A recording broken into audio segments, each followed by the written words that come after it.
Here's the third video in this series about the functions of electrolysis. This one involves producing reactive metals. As you're aware, electrolysis involves redox reactions, and in particular, if we want to produce a metal, it involves reduction reactions, where a metal ion will gain an electron and form a solid metal.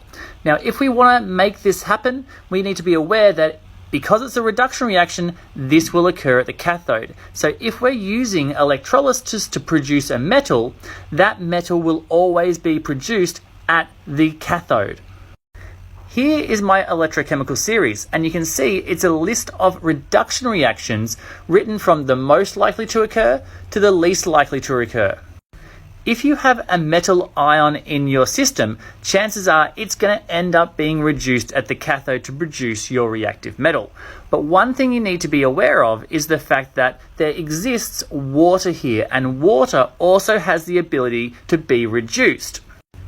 In fact, water is more likely to be reduced than any of these metals here, because water, as you can see, is a stronger oxidant. It's higher on the left of my electrochemical series than all these metals.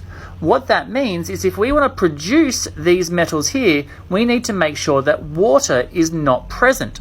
So that means these metals cannot be produced when they're in aqueous solution. So if I want to produce something like magnesium, sodium, calcium, or aluminium, I need to ensure that I'm using a molten salt electrolyte rather than an aqueous electrolyte.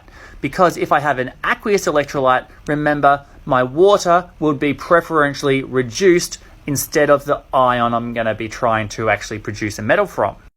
These guys over here, they can be produced in aqueous solutions because their ions are stronger reductants than water. However, as I said, these guys here, if we have an aqueous solution, you're not going to produce any metal. You're only going to have water producing hydrogen gas. That's also slightly dangerous because hydrogen gas is explosive.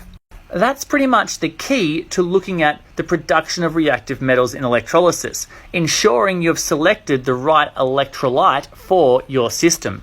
If you want to produce one of these reactive metals, ensure that you have no water present. Otherwise, you're not going to get your metal produced. You're only going to have water reacting to produce hydrogen gas and hydroxide ions.